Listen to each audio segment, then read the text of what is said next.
Hi, Rebecca Wong. I'm the opposition to the governmental legalization of gay marriage. Now, don't get me wrong. I'm not a homophobe. I have gay and lesbian friends, and they're great people, and I don't hate them at all. But my question is, why marriage? They pointed out that domestic partnership is not equal to marriage, that it didn't give as many rights. But under California's expanded domestic partnership law, Assembly Bill 205, that went into effect January 1st, 2005, this new law grants registered domestic partners the same rights, benefits, duties, and responsibilities that spouses have under California law.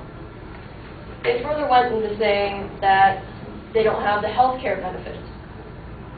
Well, expanded domestic partnership law, the one I just spoke about, also implements the Health Care Benefits Expansion Act, which enables the partners to be eligible to receive health care insurance coverage, as stated by the Department of Health Vital Records Division, which is in the FAQ for domestic partnerships.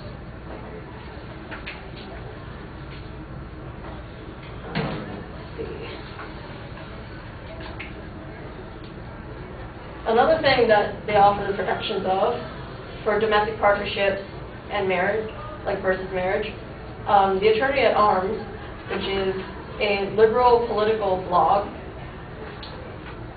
under his article that there is a difference between marriage and domestic partnership, they are completely for gay marriage, and he has a document listing all the things that, certain things that they don't share. Yet, they have no mention of unequal tax benefits or protections not offered for children and for foster care. Now, I'd assume that a blog completely for gay marriage would mention that first, because it'd be something very important to the economy and their freedoms. He also mentioned, my opposition also mentioned that it's a violation of religious freedom of the First Amendment. My question is, how is it a violation of religious freedom when most religions don't condone gay marriage anyways, and why would you be a part of a religion that didn't support what your views were? It's a bit confusing to me. He mentioned that it's an accepted norm nowadays by the younger generation.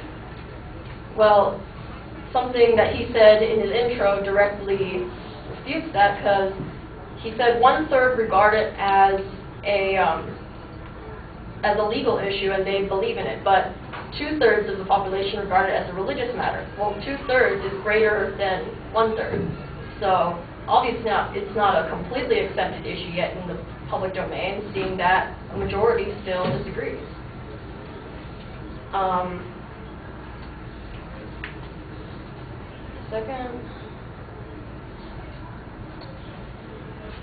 Another thing showing that that gay marriages aren't completely accepted in culture yet is that when asked about legalizing, in Gallup polls, which is polls conducted to the general public, they was asked how legalizing same-sex marriage would affect the world in 2003. 10% replied that it would affect better, 40% replied there would be no effect, 48% replied that it would affect the U.S. in a worse way, and 2% had no opinion. Well, 48% is much larger than the 10% that thought it would be better. So we should see how society thinks of this. Let's see.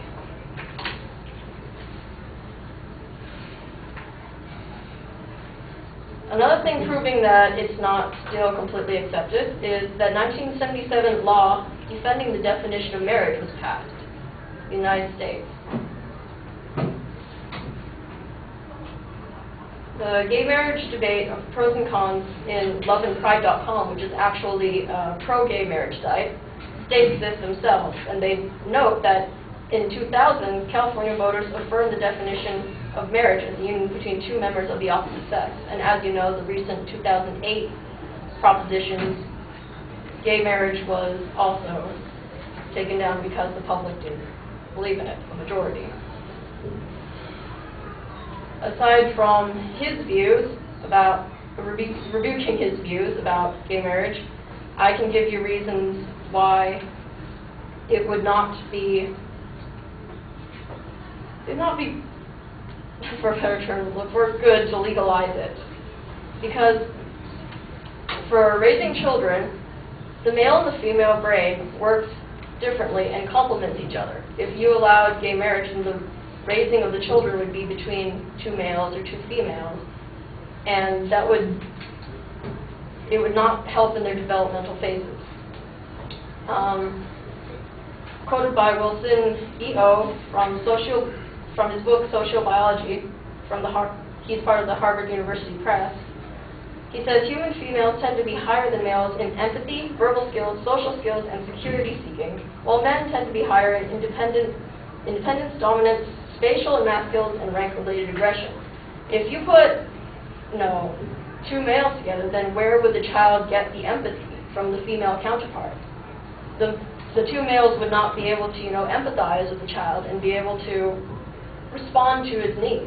Also, on the flip side of the coin, if you had two females, then where would, the child get help from, the independent skills and the dominance from watching his fathers, because he or she has them.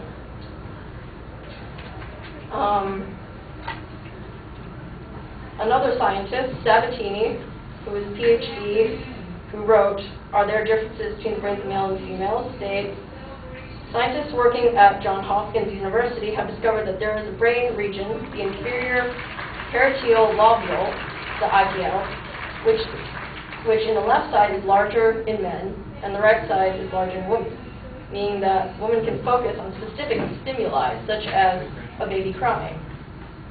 Well, if in a same-sex marriage there are two males, their brains don't focus as well on specific stimuli. They focus on the broad picture, so they might not, see the specific needs of their child.